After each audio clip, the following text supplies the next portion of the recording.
To. Yep. Good morning, everyone. Thank you so much for joining us. We will be starting in just a few minutes. We're going to wait for folks to go ahead and start rolling in. So give us 1 minute just to allow participants to show up here.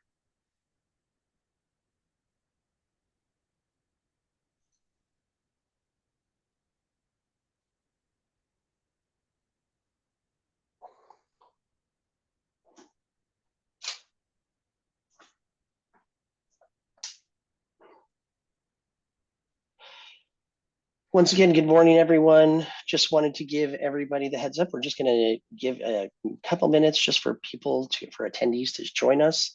It takes a little while for Zoom to get folks in. And then we'll go ahead and start the webinar shortly. Very excited today to talk about the affordability and public health benefits of bidirectional electric school buses. We have a wonderful panel.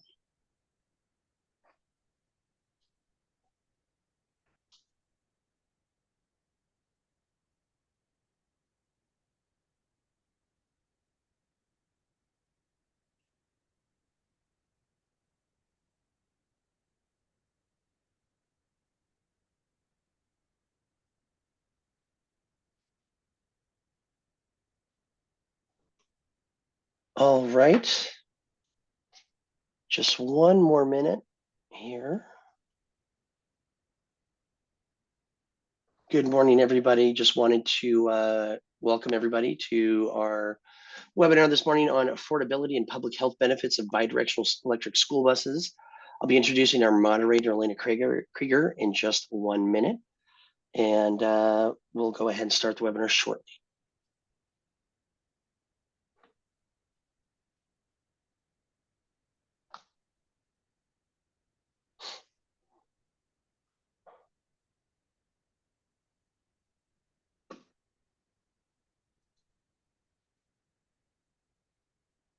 All right, and with that, let me go ahead and ask our moderator, Elena Krieger, to bring her camera up, and I'm going to stop sharing the screen. And once again, please welcome Elena Krieger, our moderator.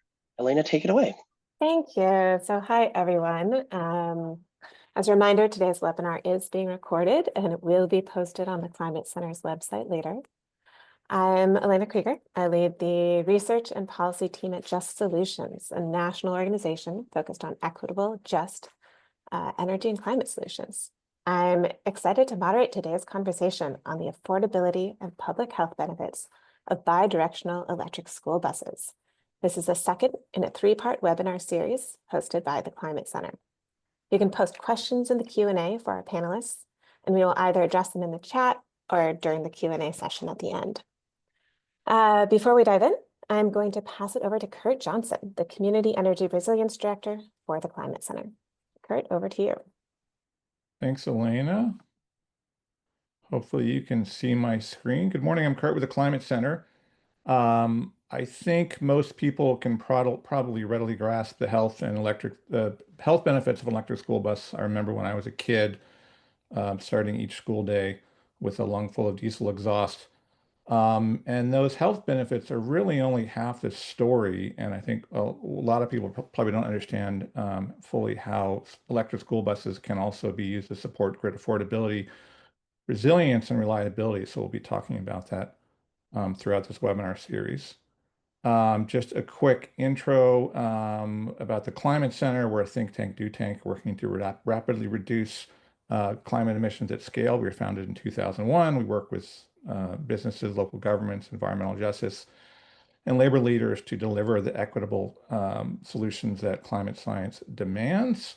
I'm very grateful to have received generous support, in particular from the Cliff Family Foundation for this webinar series. Also support from others, including Bay Area Air District, Peninsula Clean Energy, MCE Clean Energy, River City Bank, and Sunrun. And also thanks to our promotional partners, as noted here, that help us get the word out about our webinars. So, more background context, weather whiplash, as I'm sure you're aware, climate has become really a hotspot for the climate crisis. We had obviously the LA fires, drought, extreme flooding events on occasion. And so as we think about preparing for this new world we're heading for, or we're in now, I should say, it makes sense to focus on common sense solutions, like using bidirectional school buses to help keep the lights on when extreme weather events continue to hit us. Um, those impacts typically harm the most communities on the front line that suffer already from air pollution and are most harmed by power outages. That specific issue was the focus of our first webinar back in June, which focused on utilizing bidirectional electric school buses as supplemental energy storage to power community resilience hubs in California. And more info about all that was in our first webinar, and there'll be sort of links to that in the chat. Finally, obviously, California needs to lead on all these issues.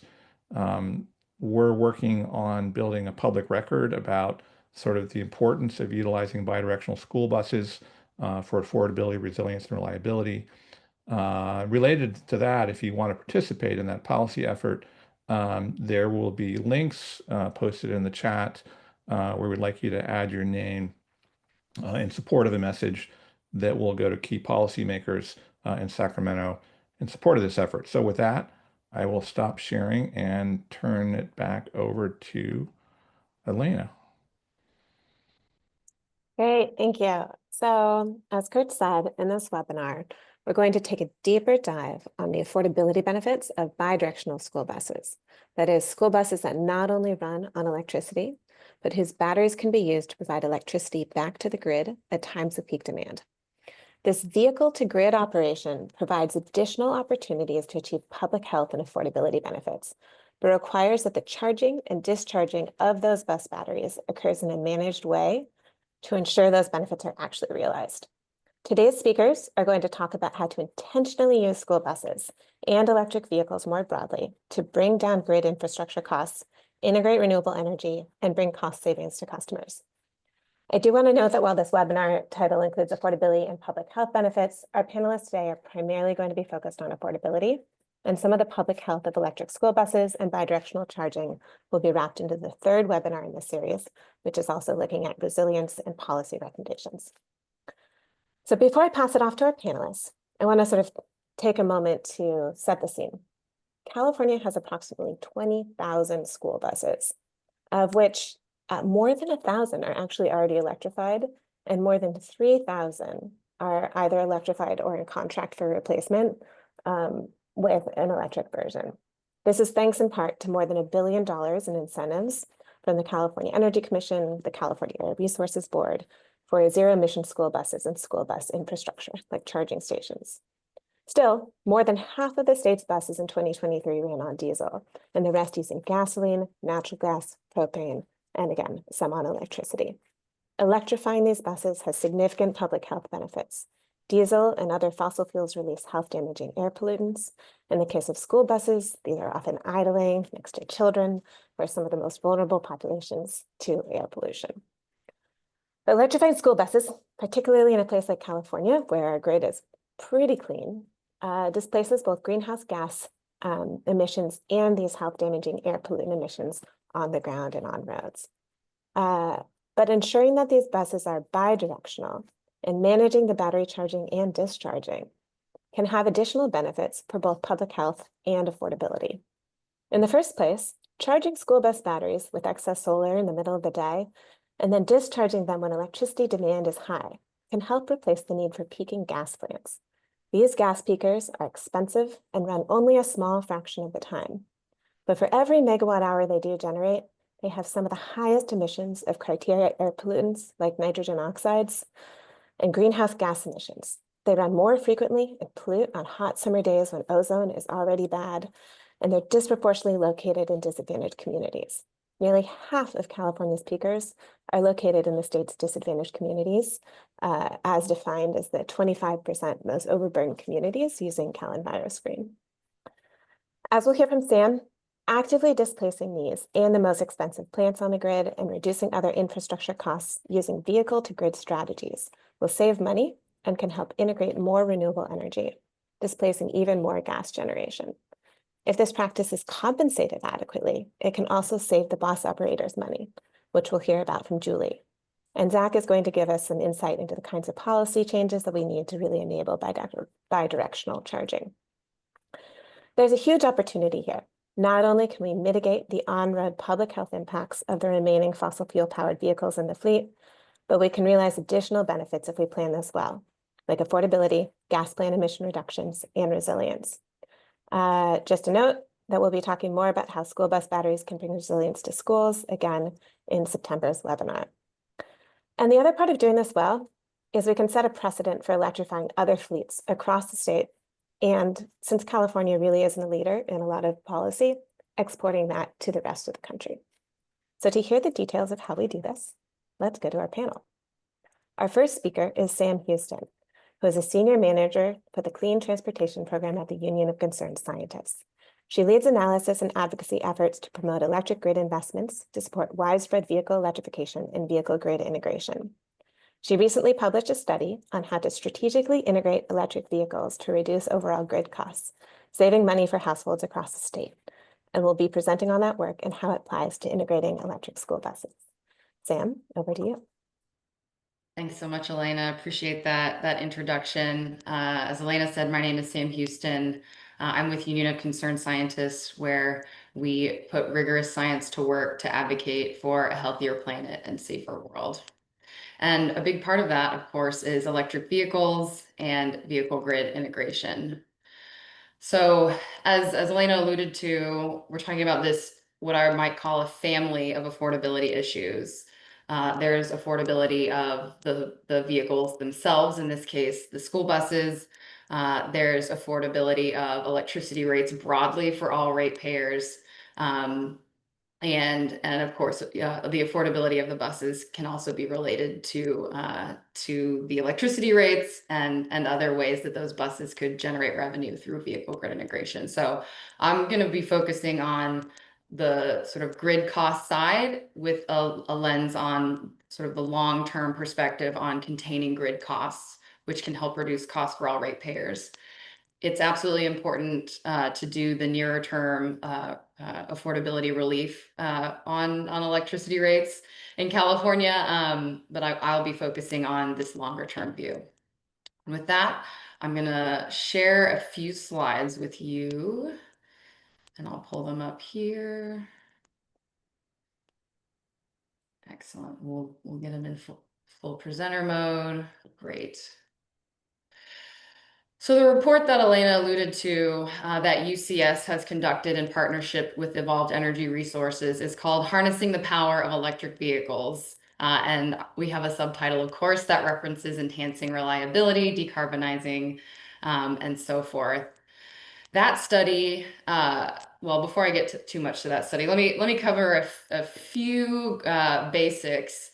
I know folks here, many of you will be familiar with vehicle grid integration, but I like to offer our definition we used in our report just to level set and make sure folks are on the same page about vehicle grid integration, or VGI, which is the practice of intentionally integrating EVs with the electric grid to maximize the use of renewable energy, increase the efficient use of grid infrastructure, and avoid otherwise necessary grid upgrades, and to benefit the driver participant who is helping the grid achieve these objectives.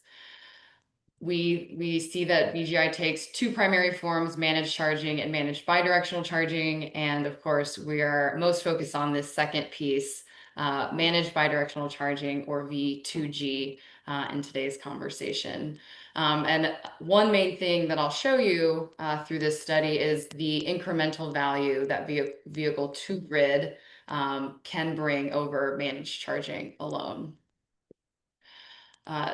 Just a little more review of terms. There's quite a few terms in the VGI and VGI adjacent universe of words. For this study that I'll speak about, we're primarily focusing on these top three, which are managed charging, as well as grid parallel bidirectional charging, both exporting and non-exporting. And our study considers the grid parallel, which is to say the EV is operating on the site, exporting power from the battery, while that site is also connected to the grid. We don't distinguish between exporting and non-exporting in our study, and so you'll see me refer to those as V2G as I review a few results for you. The key research questions, and I've already alluded to the first one, to what extent do varying levels of VGI, or vehicle grid integration, reduce the need for additional grid infrastructure and its associated costs? And so I'll draw your attention to the two levels and types. So we looked at having a pool of vehicles enrolled in vehicle grid integration and varying that pool from doing managed charging only and then doing more and more, and then exclusively bidirectional managed charging. And so I'm excited to share that with you in terms of the incremental benefits, which is question 2. And we'll focus on those first 2 questions for today. Now, the study looks at light duty vehicles. And so I have stripped out many of the numbers because I want, since we're talking about school buses, I want to talk more about the patterns that we observed in the results as we have more vehicle grid integration, and in particular, as we have more bidirectional managed charging, or V2G. But I do want to set up some of the scenarios that we looked at to give you a sort of grounding for some of the key findings and the key results that I'll show you. The results we might have obtained had we looked at school buses, I think would show many of the same patterns, perhaps with different values based on the slightly different constraints that light duty cars, so that's, you know, household cars and cars and light trucks for businesses. They have a slightly different duty cycle, if you will, than the school buses, and they may have different strengths. In particular, school buses are better suited even to discharging during the day to soak up solar energy, whereas residences in particular, those vehicles may not be present. And so we'll focus on the direction of the results, knowing that school buses will have their own strengths and might affect the magnitude of the results. So we looked at 3 groups of scenarios, low, medium, and high. And within each group, the numbers aren't particularly important. I would just focus on the relative value, low, medium, and high. And then we varied those from low V1G only, half and half, and then V2G only within each group. And so if you want to look at the study, you can see the numbers on there. I've stylized this a little bit just to show you the gradient. If we look at the low enrollment group as an example, we start with, if blue is V1G, we start with all blue, then we go blue and orange, and then all orange. And what I'll show you in the next graph is the bookends, so the all V1G and all V2G for each group. And so the colors will coordinate. So bear with me as we jump here.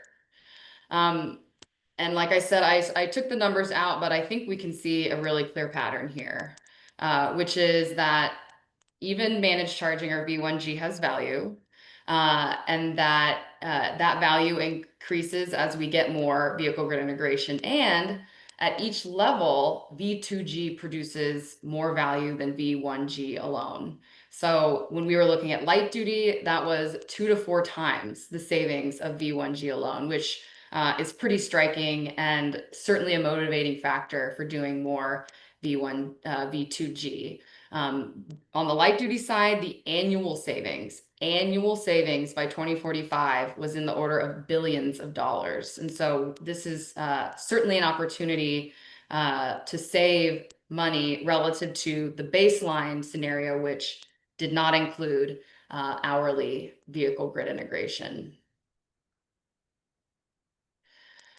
The next thing I'll show you, and I just want to reorient you here, is we're going to take this medium set of bars that we just looked at, and we're going to look at it for all 5 rows in this chart.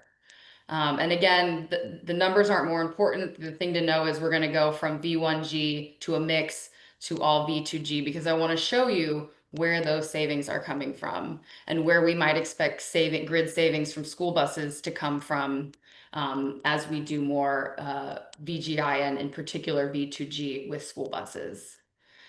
And again, just reinforcing the point that we're seeing these savings and it can promote long-term grid cost containment. So looking at the chart on the right, we have our annual savings in relative terms here that we're looking at. And across the horizontal axis, we're seeing the scenarios that go from having no V2G to having every vehicle that's enrolled in VGI is doing managed bidirectional charging. And so we see how the savings can accumulate as we get more, or rather the annual savings can grow as we're doing more V2G. And first I want to focus on the yellow bars, and we get some benefit from managed charging alone, but we get even more benefit on electricity delivery in yellow as we go from V1G only to doing V2G. And that is related to this first bullet point here, which is reducing peak demand, particularly on the distribution infrastructure that can save quite a bit and enhancing those benefits, of course, as we get more V2G.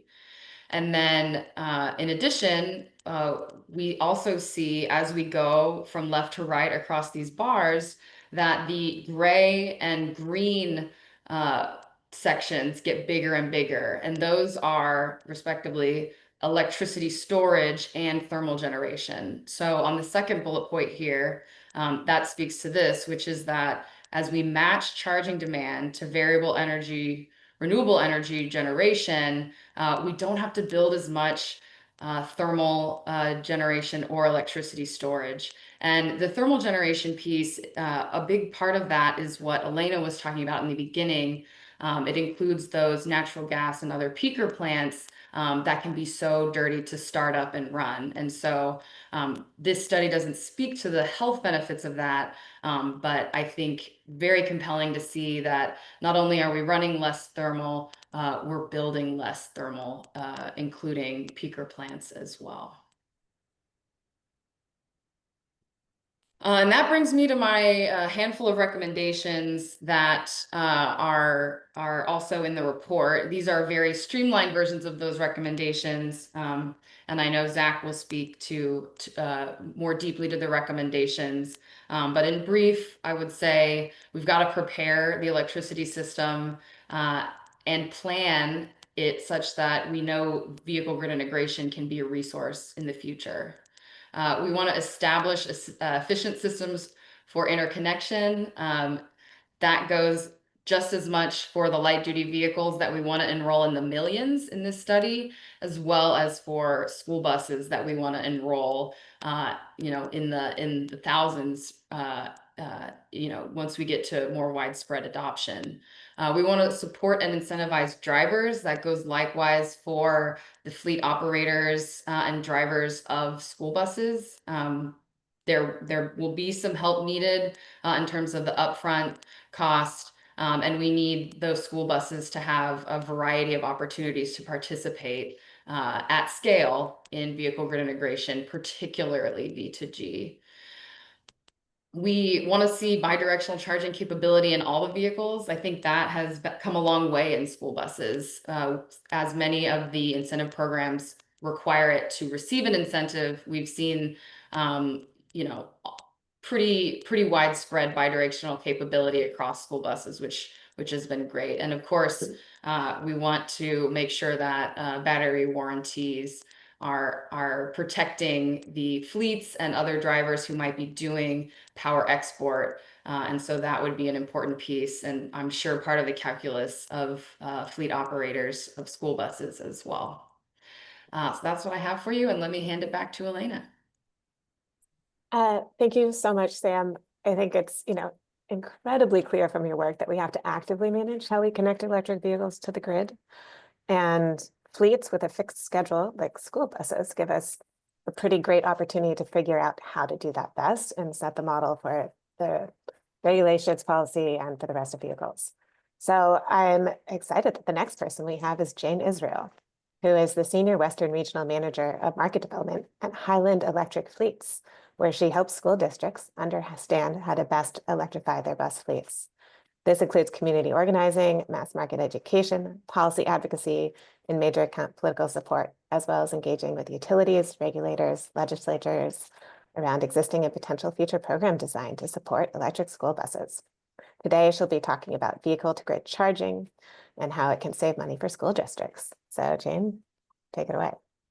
Awesome. Thanks so much, Elena, and I will attempt, hopefully successfully, to share my screen.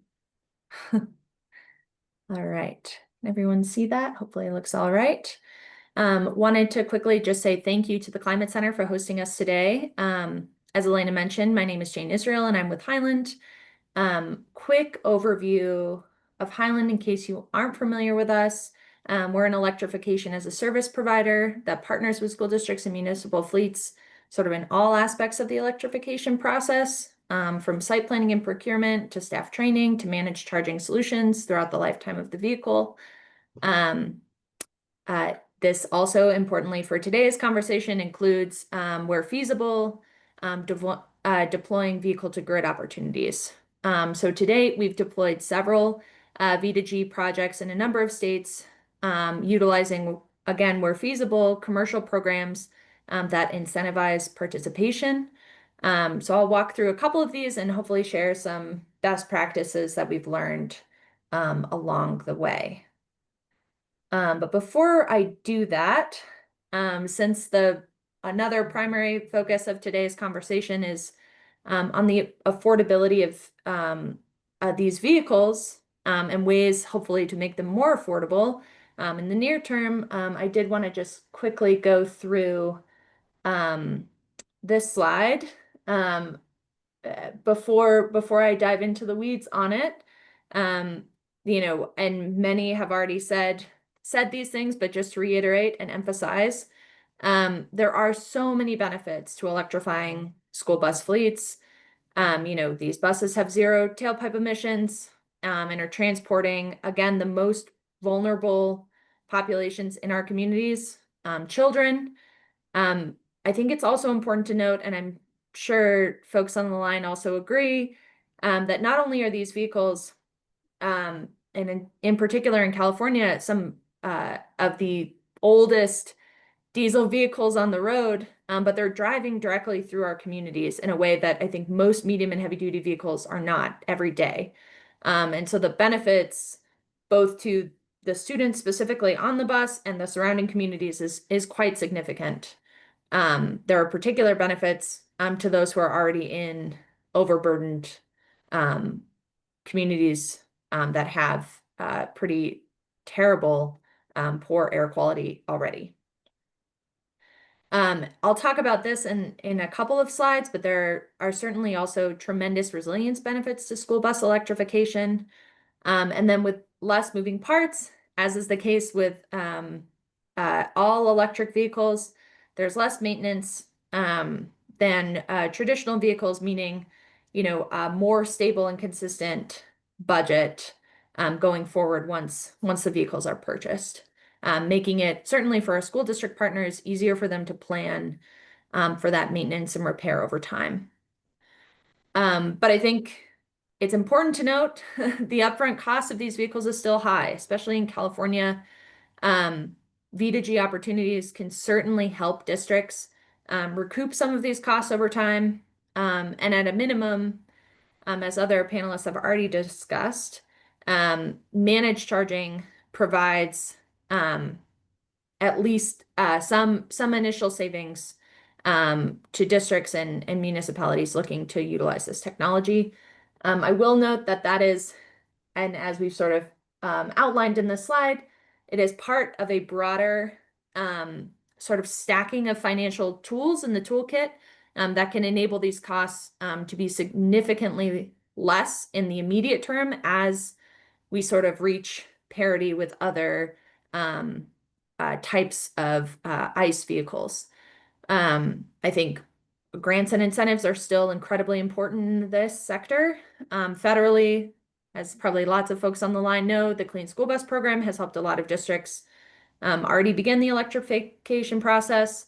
And the state of California has certainly led, as they always do, with a number of really tremendous incentive programs that have supported school bus electrification in the state. ZESB probably being the most recent and largest school bus specific example.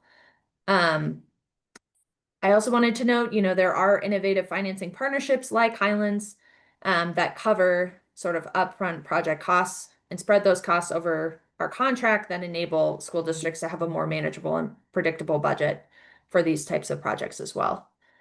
So lots of different things that can be done sort of to make these projects more affordable. Very exciting that V2G is an important component of that broader mix. So why lead with school bus? I think as has already been outlined by a handful of folks, there's a couple of really easy reasons to think about school bus electrification as low-hanging fruit, and from a vehicle to grid perspective as sort of an important test ground to not only deploy pilots, but also to look at what scaled solutions can look like from a V2G perspective. These routes, these school bus routes are very predictable, right? They may change year over year slightly, but they are consistent for the duration of the school year. They typically have morning routes that are consistent, a break in the middle of the day, and then evening routes, which are also very consistent. Most school bus fleets are also, their typical routes are somewhere in the vicinity of 60 miles, making them not only very easy to electrify, but also enabling some potential excess battery opportunities that could be used for V2G deployments in the afternoon. They're very versatile, right? These are large mobile batteries that can, be used for other resilience and grid opportunities because they are so large, plain and simple. And then, as others have already noted, they're widely available. I do think that, and again, a credit to the state of California, the focus on requiring bidirectional capable vehicles has led all major OEMs within the school bus space to commit to having, if they don't already have bidirectional capable vehicles, to have bidirectional capable vehicles in their next generation of vehicles, which should be releasing within this next calendar year. So available, the technology is out there being deployed already and can really be used at scale, which I think is an exciting element to school bus that perhaps makes it slightly different from other vehicle use cases. So what are we talking about here, right? Because of the charging cycles of school buses, their battery sizes, their idle times, both during the school year and more importantly, during school summer months when they're just idle for months on end, they're very well suited to be considered utility scale grid assets. And I think it's exciting and important for a couple of different reasons, right? Maybe the first being resilience. If the grid is having capacity constraints, it could call upon these idle assets to dispatch back to the grid. As others have already mentioned, renewable energy shifting is also a very exciting opportunity with these assets, whereby, the vehicles could be charged, especially in the summer, in the middle of the day when solar energy is high, but demand for the grid is low, and then could be dispatched back to the grid when solar energy is low and grid demand is high. I think this slide really highlights the potential benefits of vehicle to grid. And I think importantly notes, we're actively responding to some of these utility events as on behalf of our district partners with real revenue that can then go back to school districts to be used for both offsetting vehicle costs and or being put towards other, school district specific needs, right? Hiring a teacher, etc. There's a lot of different benefits that can come from these types of programs. I know this is not the focus of today's call, but I think important to note, and maybe this will be a teaser for your conversation in your next webinar. But not only do these projects benefit communities in the grid, but they also, uh, can be used in a vehicle to building scenario whereby a district is able to, for example, keep lights on in a school auditorium when there's a storm. There's real resilience benefits that can be done with the same technology. We have even gotten requests from districts in California, that have had issues with rolling brownouts to see if school bus electrification could enable, them to keep the lights on in their cafeteria, for example, when they're experiencing an outage, which can also lead to significant savings in, avoided food waste, for example. So there's a lot of different co-benefits associated with this technology, and a lot of very exciting opportunities to consider. While tremendous opportunity here, I think these projects are also, and we've already outlined this a little bit, but these projects are complex and require, very specific vehicle and charge management solutions to ensure that they're able to perform to the needs of the utility, right? If we are requesting the utility and the grid to treat us as a large scale battery, then we need to perform to that level, and that often requires, fairly immediate response times to the grid. Likely requires an overlay of an API to ensure that the utility and the charger are able to communicate very well. And that usually requires some level of partnership with another entity to sort of help manage all of those systems, simply because a school district may not have that experience or expertise in sort of deploying this technology at that scale and at the scale that it needs to be at in order to respond to like emergency response calls from the utility, for example. As this slide sort of outlines also, and I've already alluded to this as well, that these managed charging solutions also have just principally benefits for school districts in saving the money, even if there isn't specific V2G revenue. So something that we certainly deploy in all of our projects, and something we recommend to every school district to have as part of their school bus electrification program, even if V2G is not. This slide quickly highlights a couple of commercial programs that we're actively participating in. For those not familiar, Connected Solutions is a Massachusetts-wide active demand response program focused on peak demand curtailment via utility dispatches. And then Green Mountain Power has an active demand response program as well, focused on reducing peak demand from commercial and industrial customers. As you can see here, we have been actively participating in these programs for a handful of years now, and have been able to see average revenue per bus per year of relatively significant numbers for these vehicles. Again, we're not participating every day. We're participating, a handful of hours a year, sometimes in the winter, sometimes in the summer. And these are really coordinated with our school district partners to ensure that the vehicles are performing their primary purpose, which is delivering students to and from school every day. But I think there's a couple of other maybe quick lessons learned here that I would highlight. Close coordination is incredibly essential with these projects. Again, lots of moving pieces. You want to ensure that the transportation component of transportation electrification is the primary component for school districts. And so you want to make sure that you're really coordinating with them to make sure that the vehicles are going to be able to be deployed on time the next day after responding to an event with the utility. Close coordination with the utility is also essential to make sure that you have the appropriate lines of communication that will enable that dispatch to be successful when you want it to be successful. I will say too, and I'll sort of allude to this in the next slide as well, not all programs are created equal.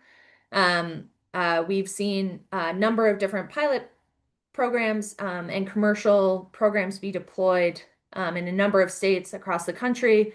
And some of them have revenue possibilities that enable us to really focus and try and drive that utility coordination. And some of them do not, which makes it a little bit more difficult for us to not only convince a school district that it's worthwhile to invest in potentially slightly more expensive technology, but to actually go through the sort of process of participating in a vehicle to grid program when they may not be receiving revenue benefits.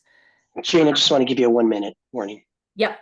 So with that, I'll go into my final thoughts, and certainly hoping that we can discuss some of these during our discussion at the end of this. But there's a lot of different things that utilities, state agencies, and regulators can do to help expand access to managed charging and vehicle to grid programs. I think one thing that I would really encourage folks in California to consider is really to evaluate the program mechanisms that are currently available in California and see if there's an ability to create more of a market whereby private sector folks can really get involved and see the revenue potential to kind of enable and assist school districts in moving forward on this process. As I mentioned at the top as well, vehicle to grid projects do require a lot of moving pieces. And so having a dedicated partner in that process, especially I think for school districts and municipal partners, can ensure greater success in the deployment of those types of projects. And then finally, to end on sort of a positive note, the technology is here. And I think what we need to do is really drive policies and markets that encourage scale, especially in school bus V2G programs. We can move beyond pilot projects at this point and actually do scaled V2G projects within school bus markets. And that's very exciting, I think, for all of the reasons that we've already discussed as a group. So looking forward to the discussion and thanks again for hosting this.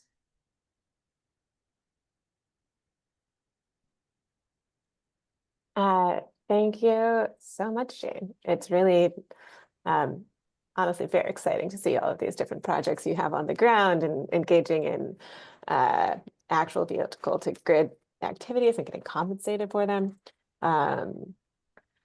For those who joined recently, I believe Kurt is going to drop into the chat the Climate Center's call to action. And next up, we have Zach Wooten, who is the Executive Director of the Vehicle Grid Integration Council, where he leads regulatory, policy, and market development efforts, covering utility rate and program design, interconnection rules and regulations, and managed charging and V2X technology in the leading VGI markets. Zach, go ahead. Thank you so much, Elena, and thank you to Climate Center for hosting. And I'm honored to be able to follow up Sam and Jane and Kurt's remarks earlier as well. I'm going to go ahead and share my screen. All my notes of appreciation just then were genuine, but I'm also stalling because I'm having trouble. Just give me a moment. All right. That should be up and running now. Well, hello, everyone. As Elena mentioned, my name is Zach. I'm going to be continuing to build on the discussion that's been taking place and would first like to propose an idea that I think everyone dialing in would agree with and has been sort of covered quite a bit already, which is that EVs represent untapped potential beyond mobility as distributed energy resources to support an affordable and just energy transition.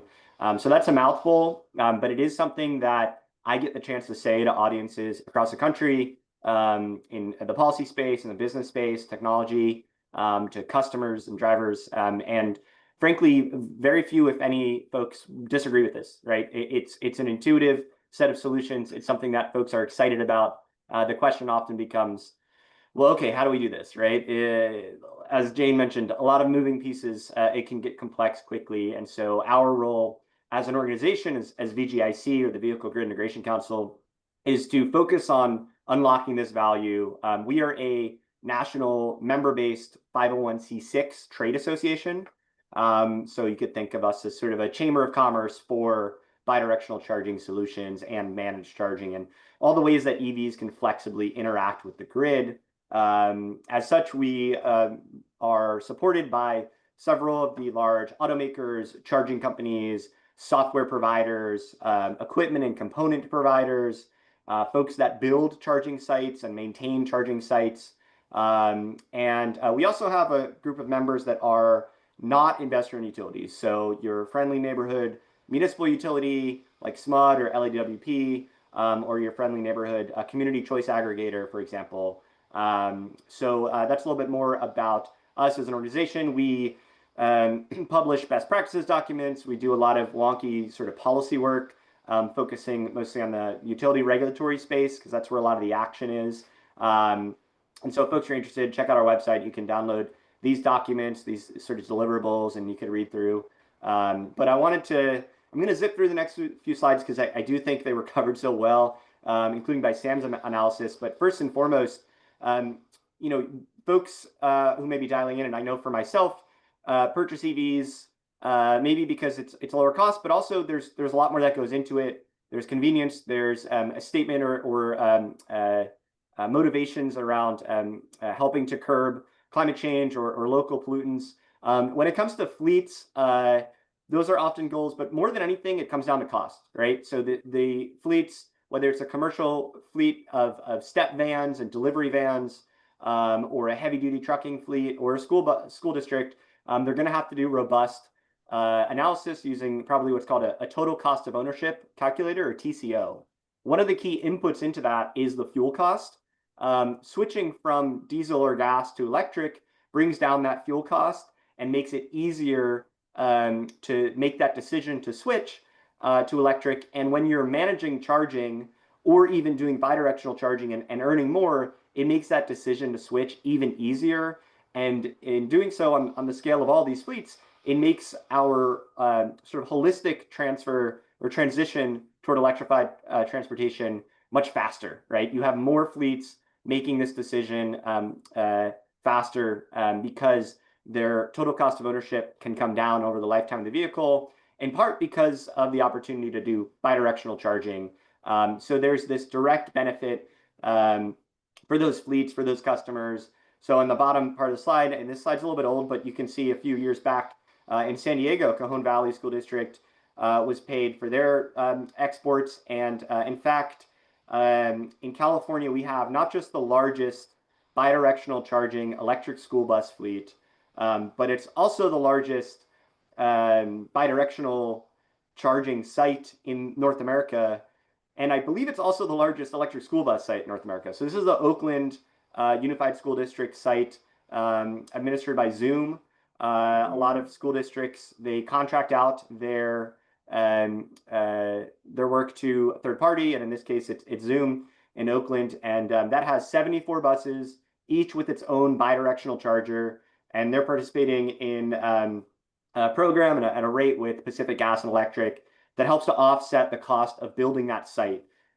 So again, it's back to this theme of reducing that cost of ownership, making it easier to electrify a school bus fleet through that bidirectional charging opportunity. And it works the same way that you or I would install solar on a roof and look at sort of the payback period and say, okay, it's going to take 5, 10, 15, 20 years, whatever it may be. But because I'm getting paid for selling power to the utility, it's going to help to offset that upfront cost of the equipment that I'm installing. I'm not gonna harp too much on this benefit. I think or I hope it's intuitive to folks, but when you use bidirectional charging equipment or even managed charging, you can offset the use of polluting power plants. So we have a lot of these old polluting, usually natural gas peaking plants. I know Elena and her team has generated some great maps for California. I have one in the top right here for New York. I like to pick on New York City. They have a lot of really old, dirty, polluting power plants. Sometimes some of these run jet fuel, like really nasty stuff, bad for the local communities, usually located in a disadvantaged community, and very expensive. They're paid a lot to stay online and be ready to go, and that cost is borne by all the citizens of the area, and so all the ratepayers. So we need to figure out how we can harness the power of bidirectional charging school buses to offset the use of these electrical generation facilities that are polluting and causing health problems and having other adverse effects for those communities. Another element I wanted to dive into here, especially on the note of affordability, is a quick sort of wonky note on how we set electric utility rates in California and in fact most of the country. This is an oversimplification, but essentially you have what's called your revenue requirement. So the bottom left you see, this is the numerator, right? These are all the costs that utilities need to recover from their customers in order to cover the costs of investing in the grid and building out power lines or building power plants. Plus they get a little something extra. They took on some risk. They went to the debt and equity markets. And so regulators typically reward them with a little bit of extra sort of return. So that's all built into that sort of revenue requirement, right? What they need to earn. And so by using flexible charging solutions and bidirectional charging, we can make the need for new infrastructure, new distribution lines, new transmission lines, new generation. We can mitigate the need to build out more of that fixed infrastructure and use the existing infrastructure we have much more efficiently. And by doing that, we can lower that revenue requirement, what's in the red, the numerator of the equation here. And then there's the denominator, right? The extent to which these solutions can not only make more efficient use of the existing infrastructure and mitigate new infrastructure construction, but also accelerate the adoption of EVs. And this kind of ties back to my earlier point. If a fleet sees all this opportunity behind bidirectional charging, they might switch to EVs sooner. If everyone switches to EVs sooner, we can drive up this denominator, right? The total amount of sales that a utility books in a year, that their total sort of kilowatt hour electrical demand. And that helps drive down rates for non-EV customers. So those who can't afford EVs or don't need EVs, this helps drive down those rates for all customers, not just those EV customers. So that's the denominator, right? So you can picture it as like you're spreading peanut butter across all Californians, and you have more people, more kilowatt hour sales to spread that peanut butter. It's going to be a thinner layer. It's going to be lower cost. And that's how we get to our rates. And that's a key sort of principle of utility rate design, which is often more art than science. But this is the simple version. Happy to follow up if folks are interested in diving deeper. So what does this all have to do with bidirectional charging, and where do we go from here? VGIC, as an organization, we have adopted these 4 pillars for the bidirectional charging market and how we grow it, and our policy sort of swim lanes where we focus. All of this is to underpin a positive experience for the fleet, ultimately for the students on the school buses, and maybe for individual customers doing this as well. The first on the left-hand side answers the question, can I get connected to the grid? So there's this topic of what's called interconnection, right? And the next is compensation mechanisms. Can I get paid? So Jane talked a little bit about this, right? Rates, programs, opportunities to sell your power back to the utility, or even offset your own sort of use of power at your facility. The third answers the question, is there a way to help me pay for the equipment I need to install to even make any of this possible? So is there upfront cost or sort of CapEx support for that site? And the fourth on the right-hand side, there's a lot of questions that answers, but one of them is, will these things fit together? So Jane mentioned the availability today of more bidirectional charging equipment and more electric school buses that are capable of bidirectional charging than we've ever had, especially in California, where certain technical standards are required and need to be met. And those requirements nudge manufacturers toward making things fit together very nicely. So there's a whole slew of standards, numbers and letters and standards bodies that I'm not going to get into that help to facilitate this term interoperability, right? Making sure things fit together. So who can overcome some of these key barriers, right? Where are we applying pressure? Who are we talking to? So there's certainly a role for state-funded efforts, state energy offices. Here in California, we have the California Energy Commission. They can help in a few ways. They can establish clear deployment targets for bidirectional charging. Those could also be enrollment targets, right? How many customers or maybe how many megawatts, right? What are the units of power that we're aiming to have by 2030 or 2035? We saw this work with solar. We had the Million Solar Roofs goal. We saw this work with energy storage in California. We had something called AB 2514, which directed utilities to procure big batteries and little batteries as well. We have this for EVs. We have this for EV chargers. Why not for bidirectional charging, right? It's proven to work. And more than anything else, it helps us just understand how we're tracking against the goal. Are we making progress toward any real deployment? Do we have a goal in mind, right? Do we have that sort of orientation toward deployment and building, right?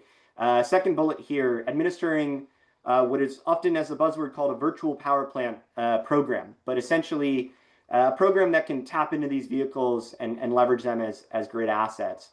Currently, the California Energy Commission funds and administers something called the Demand Side Grid Support Program, or DSGS. This is a critical program for these fleets. It is the most compelling, most promising revenue stream for bidirectional charging customers in California, and especially for electric school bus fleets. And that program really ensures that we have customers enrolled and we have equipment deployed so we can offset the use of those dirty gas peaker plants or importing dirty power from our neighbors in other states outside of California. However, we may not have DSGS for much longer. The legislature and the governor's office have decided not to fund it any further in this year's budget.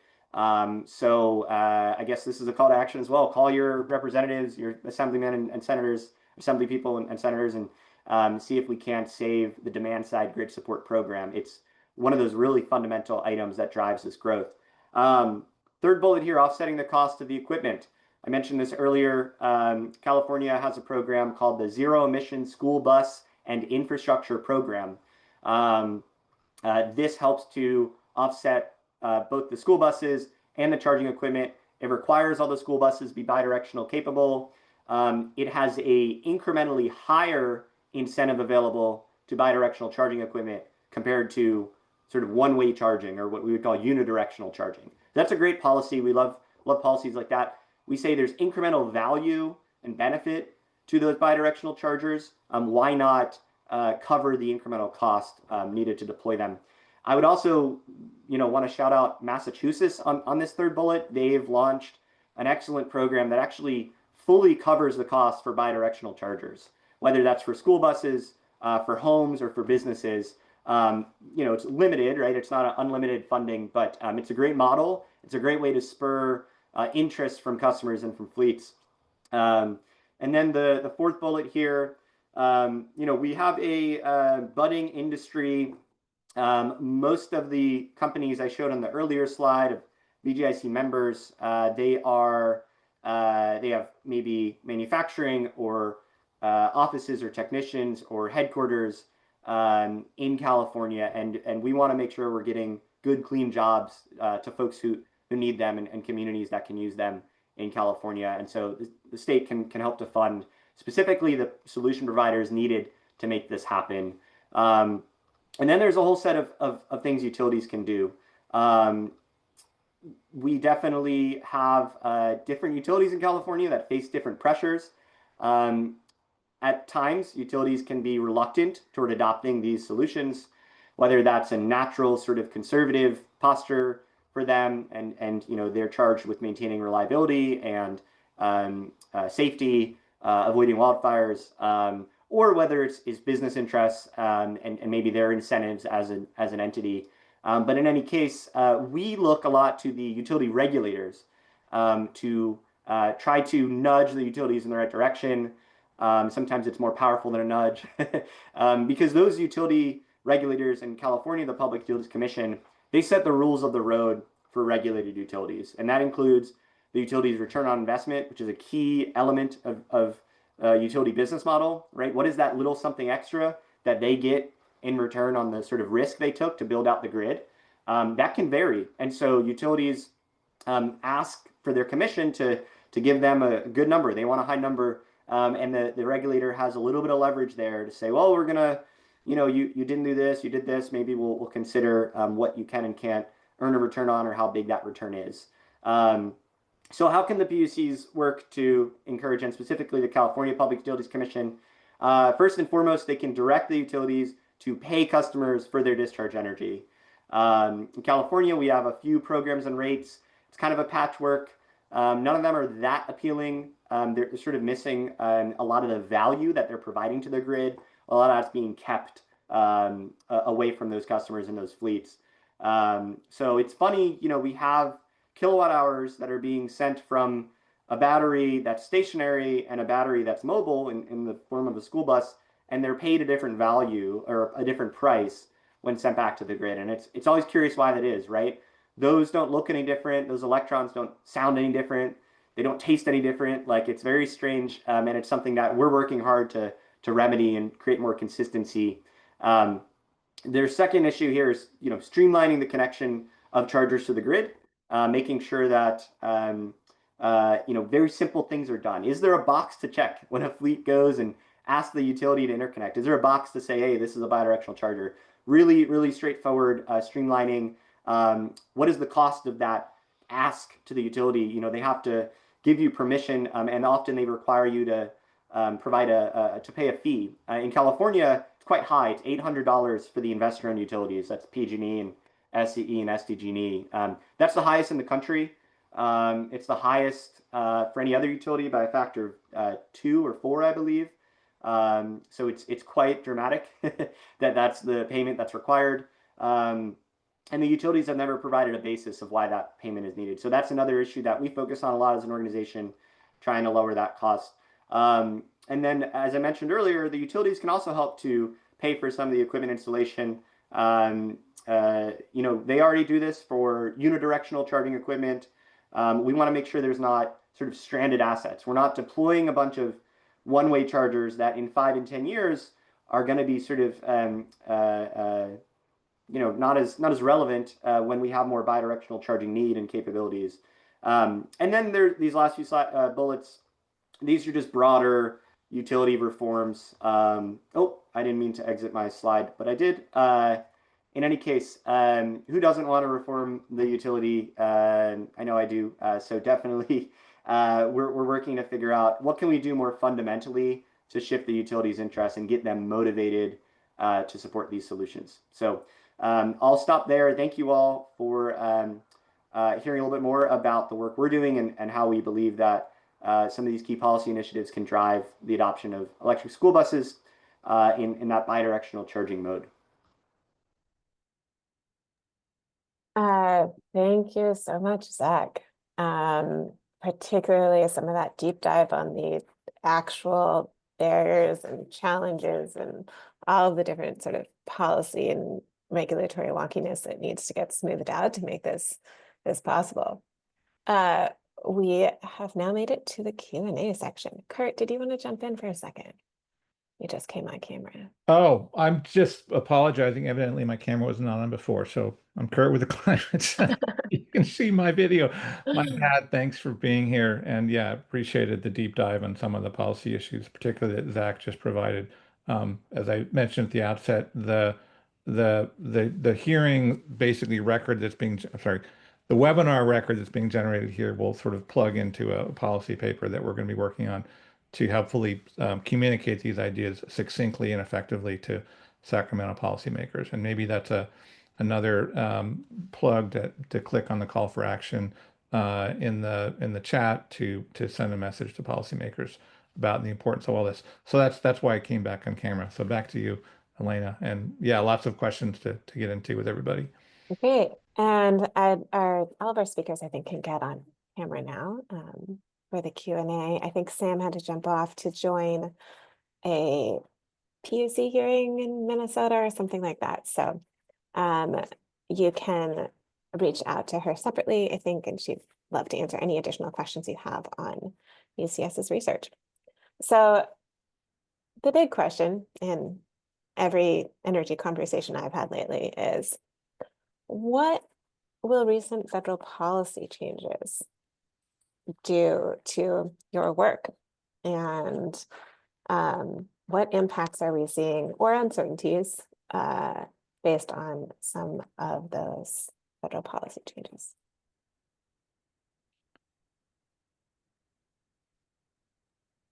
Anyone can take this away. Jump on it. Maybe I'll start, and then Zach, I'm sure you have you have thoughts on this monster of a question as well.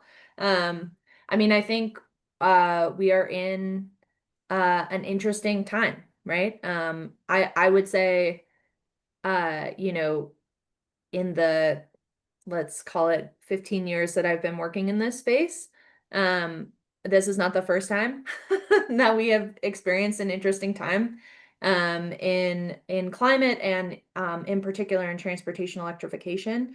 I think what we're seeing is just increased uncertainty at the moment, more so than anything else, in terms of, you know, what are the grant programs that are going to be most impacted by policy shifts at the federal level. I mean, I'm certain everybody on this call has already gone through the big beautiful bill and its impacts on on this sector. You know, that has led to, at least in our little realm of this sector, increased desire to, you know, encourage school districts to move quickly to take advantage of things like 45W and 30C to make sure that they can actually be able to monetize those tax credits before they are gone. And so that's certainly something that we've seen. We've also, you know, seen I would say cooperation with EPA and other federal agencies in trying to ensure that, you know, grant programming continues and that it's thoughtful and still driving change within the school bus electrification sector. But I do think, and maybe for the benefit of this call, it has led to certainly a drive in state level action and maybe back to Kurt's call to action for the state of California. I mean, this is a time for states to lead. California has always been a leader in this space, and unfortunately, we have to call upon California to once again lead here, not only in the policies but also in the incentives and the and ensuring that this market continues to prosper and continues to drive towards parity with its ICE counterparts. And so that's really where I'm at the moment. I don't know, Zach or Samantha. Yeah, happy to go next. I think first, let me just say yes to everything Jane shared.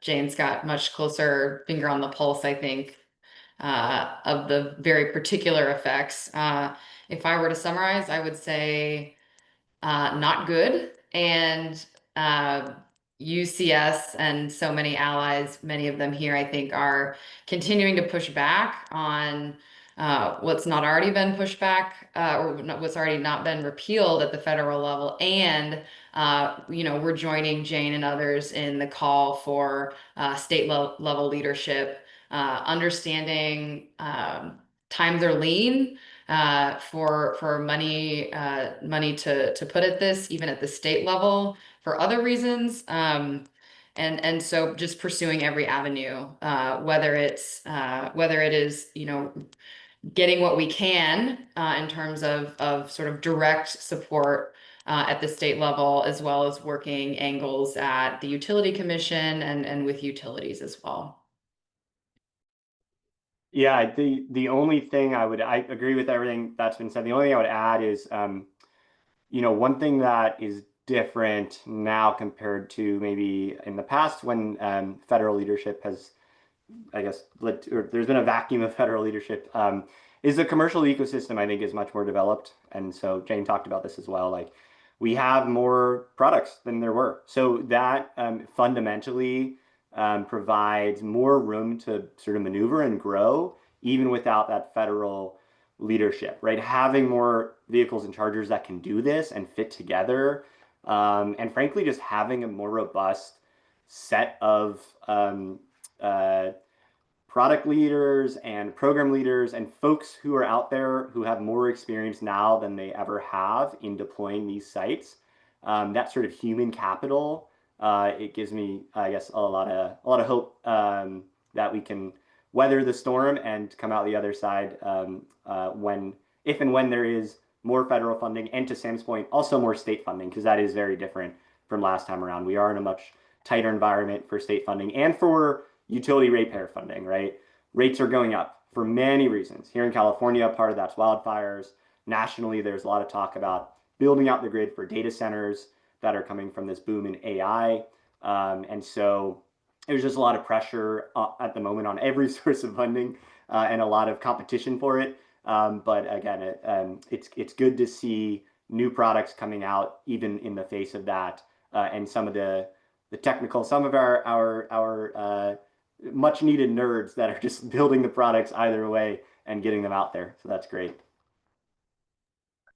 Uh, Thank you all. So you've talked about states leading, and we'd love California to be a leader, and in many ways it is, but there's also a lot of hangups that you've all talked about. Is there another state that's doing this really well? Are there some specific policy or regulatory examples that you've seen in other places that you've worked that California should copy? I'm thinking about from a financing side, are there green banks that are working on this and helping plug money in, or what else can we learn from other states across the country? I think one place that I would start, and maybe I'll tee this up, and Zach, I know you talked about this as well in your discussion. But Massachusetts is doing a lot of really interesting stuff in this space. I think in part because they're being driven to do so. They're a very constrained grid, and they need to solve that problem. They're doing it through innovative programming like connected solutions, through innovative grants and incentive programs that really support and encourage deployment of V2G chargers and other technologies. And they're sort of undergoing kind of a massive grid modernization process at the PUC level too, that's really tackling these issues kind of head on in a way that I think is quite beneficial. And so I would encourage folks in California to look east. I know it's not everyone's favorite topic of discussion, but there are some, I think, lessons to be learned there. The other place I would quickly plug is just at the utility specific level, right? So there are a handful of utilities that are doing pretty innovative stuff. I mentioned Green Mountain Power in my presentation. I think, there's some innovative piloting happening in utilities like SMUD that are doing really pretty progressive and innovative things. And so looking at that utility specific level is also a great place to take some learnings and maybe apply them statewide. Yeah, and just quickly tack on to that. A lot of other Northeast and New England states kind of have similar dynamics to Massachusetts. Maybe not quite as much of a moment or focus on solving the problems, but they do have a lot of the same sort of cost dynamics and underlying like market fundamental that drives the deployment of sites there. Maryland, I would point to as a great example of a state that has gone from sort of a model for legislative action to implementing that through the regulatory process, relatively quickly and effectively, both for interconnecting bidirectional charging systems to the grid and also now the compensation mechanisms. So those pillars I was talking about earlier, Maryland has been very effective. And then I would also point on this sort of broader utility reform type topic. Like Hawaii has done some great work on just shifting the conversation or the focus. Like how do we nudge utilities toward doing the right thing by changing the set of incentives that they're exposed to. So if folks are interested in nerding out on some of the like, how do we reform the utility regulatory structure? And then there's a whole other long list of states that I think have different pieces that are nice. Got Virginia, Connecticut, New York has some of the same type constraints. Georgia and Texas, which have like their own set of motivations that are very different. Michigan is like very unreliable power and a lot of automakers. And Illinois, there's that example of like commissions who can really nudge utilities strongly if they have the political will. Even Colorado as well, maybe. So yeah, I could keep going on, but there's a lot we can pick and choose from different states. Sam, do you want to add or you? On That this, was I good. feel like we've covered it between the states that Jane and Zach have mentioned. I just reinforce the point that you know, California does lead on many things, but certainly looking to other states for ideas and best practices is still warranted. I'll also say I very regretfully have to leave early for a utility commission thing in another state. I'm gonna offer one more thought in the chat, but just wanted to, while I had the mic, say a big thanks to the Climate Center, as well as everyone who's been discussing here. Much appreciated. Thank you so much, Sam, and good luck. So the question I have is, have any of you looked, maybe even just sort of back of the envelope, at what the total number of megawatts you could actually get from bidirectional school buses in California? How big a bite can we sort of take out of our peak demand? Yeah, it's a good question.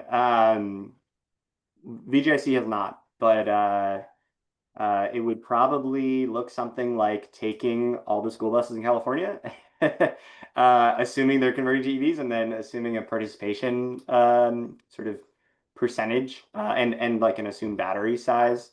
But I think it's certainly gigawatt scale by 2030. I think that's not unreasonable. I guess that's from all EVs. School buses probably smaller. There's less school buses in California, but we can certainly offset the use of power plants, right? And we could even help them if people want to retire Diablo Canyon early because it's expensive. That's the PG&E's nuclear facility. Like I think that's very much on the table with bidirectional charging.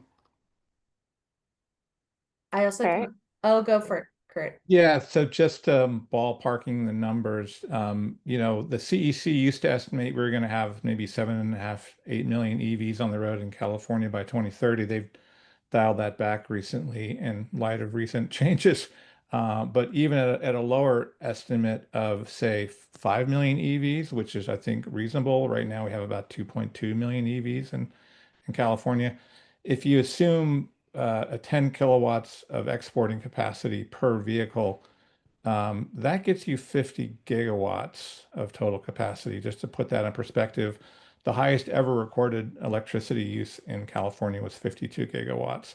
So if even like 10% of those vehicles are used bidirectionally to support the grid, yields a total capacity of 5 gigawatts. Well, the largest power plant in California is Diablo Canyon Nuclear Generating Station, and that's about 2.2 gigawatts. In other words, even like if 10% of our electric vehicles in California by 2030 are able to be used as a grid asset, it dwarfs, you know, everything else in California. And therein lies the opportunity that we're trying to capitalize on through this policy work and the associated pollution benefits you get from, you know, not needing to continue to run Diablo Canyon, not needing to continue to run these natural gas peaking plants typically located in disadvantaged communities. So it's as Zach and others have said, it's an enormous untapped opportunity for pollution prevention benefits and resilience benefits, and that's why obviously we've been working on it at the Climate Center. Right. I mean, completely agree with what you both said. Maybe to just add a point, Kurt, to what you were concluding on there. I mean, one of the tremendous assets of these vehicles, right, is that they're dispersed throughout the state. If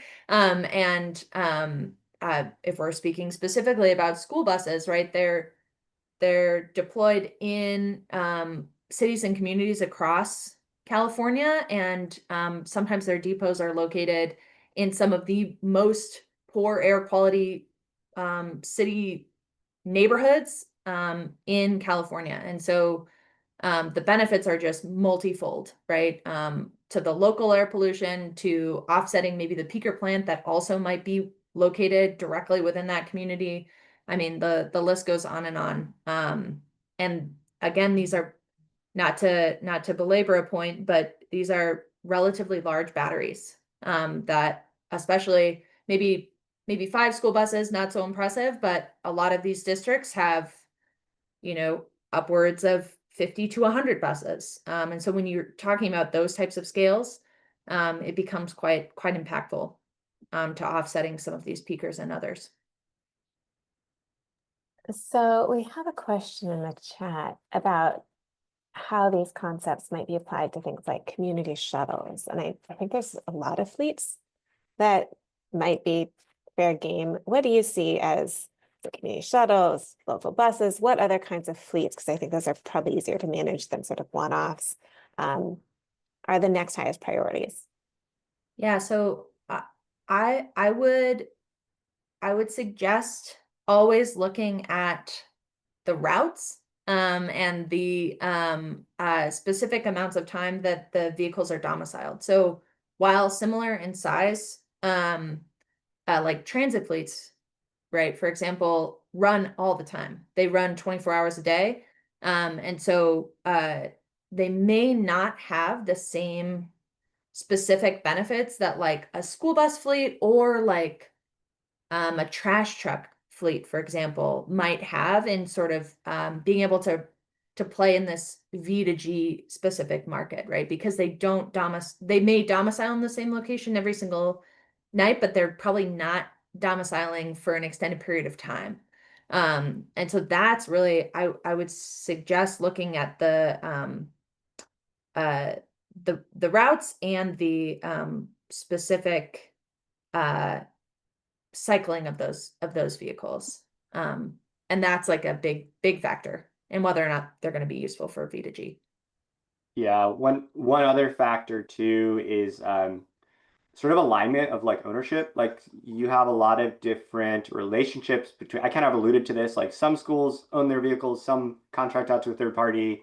When you get into other shuttles, like sometimes individuals own the vehicles and they're part of a fleet. Sometimes it's a third-party corporate fleet, but the lot and the charging site is owned by another entity and it's shared. And so things can get complex. So at least as the market is sort of nascent, it's good to focus on areas where there's a high level of alignment between the ownership and the management of the chargers and the vehicles and whoever pays the bill for the energy.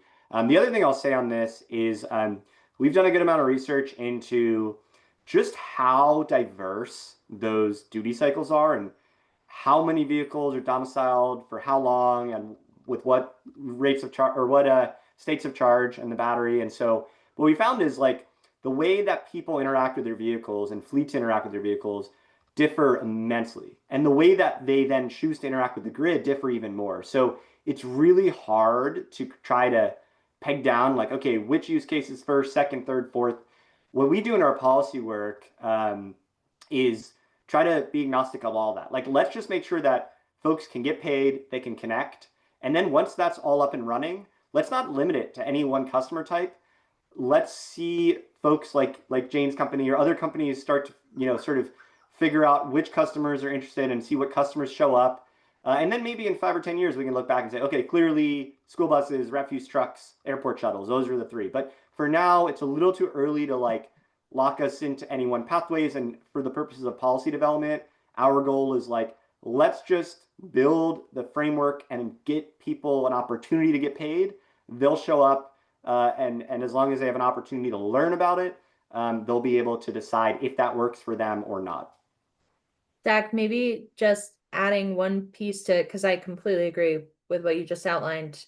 Sometimes it comes down to charge management too, and just a rethinking of how you're operating your fleet as well, right? Like we've had school districts, for example, who start sort of just keeping track of where their vehicles are going, and they discover that, like, one driver, instead of coming right back to the depot in the middle of the day, goes and like has lunch with their grandma or something, and like having this type of V2G model or charge management model is maybe the requirement then becomes, well, you got to drop the bus off before you go do that, right? Like, so there are these like micro changes that need to happen in order to make this successful, and that could be done sort of within school bus, but then broadly throughout many different types of fleets and use cases. So we're going to have to wrap up here in a second, but I have one wonky question. Actually, I have a couple wonky questions, but one of them is we have a bunch of questions here on solar and changes to net metering and all of those impacts. One of the changes to net metering has been that compensation, which has been cut back for rooftop solar, increases if you couple the solar with a battery. Does that apply to an electric vehicle? Can you increase your net metering compensation rates if you have a joint a bus, let's say, instead of an stationary battery? And if not, like, what would that take? This is a great question that I'm like shaking to answer. We are addressing this right now in real time with utilities. So we don't have an answer yet, but we are hoping to soon. I would say intuitively, why not, right? So,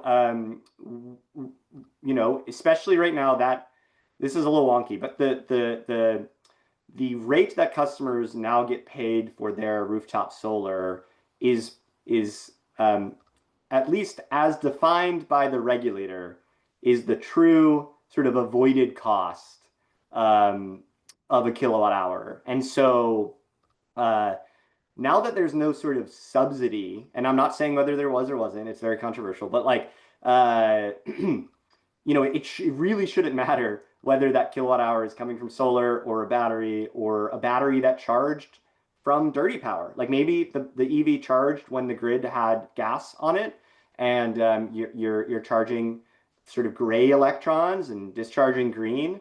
If you're being paid not some subsidy for it being green, there's no green subsidy anymore now that we have that sort of new structure for net metering. Why not, right? And so we're trying to figure this out. There's nothing, unfortunately, I can share just yet, but there's some good confidential discussions, and when that's public, I'm sure we'll partner with Climate Center and Highland Electric Fleets and get the word out and make sure people are aware if there's any developments there. But it is a very wonky issue. Yeah. And one last super wonky question, which is, we were going down the rabbit hole in the Q&A on the type of chemistry of lithium-ion battery that you're seeing in the buses. Jane, can you give a super quick answer to like which those are? My PhD is in batteries, so this makes me very happy to talk about. I mean, you may know more than I do. I'm happy to follow up with folks on it. I know this has been an ongoing discussion and certainly a concern of folks as we look to, creating both cleaner, full life cycle, well-to-wheel vehicle products. And I know there's a lot of work ongoing to try and make those as clean as possible, and using resources that are not as impactful to our natural landscapes sort of globally. Yeah. And for everyone on the call, again, there's a lot of materials and batteries that are not great to mine. They're not great to recycle at end of life. There's impacts there. And also the specific type of lithium-ion battery affects safety, it affects cycle life, and the sort of duty cycle that you would need when you're going to be discharging back to the grid again. So with that, we're at time. Thank you all for joining us today. If folks want to put their emails in the chat from the panels, people can reach out with additional questions, please do so. Check the Climate Center. There's going to be another webinar in September. And Kurt, did you want to add in any last notes as we wrap up here? Thank you, everyone. Just, yeah, see the call to action in the chat to send a message to policymakers in Sacramento to support this policy vision. Thank you all, and look forward to seeing, hopefully, many of you September 18th. Thanks, everyone. And thanks again to our panelists. Thank you all. Thanks so much. Bye.